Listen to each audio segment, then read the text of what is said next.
皆さん、こんにちは。今日は DIY アイロンビーズを作ってみよう。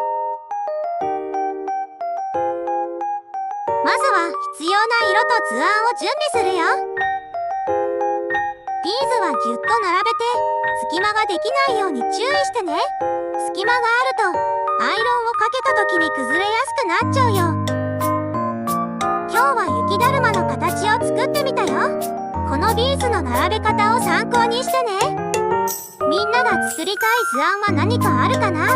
コメントで教えてね。完成した雪だるまはとっても小さくてかわいい。キーホルダーにして持ち歩くのもおすすめ。みんなも作ってみてね。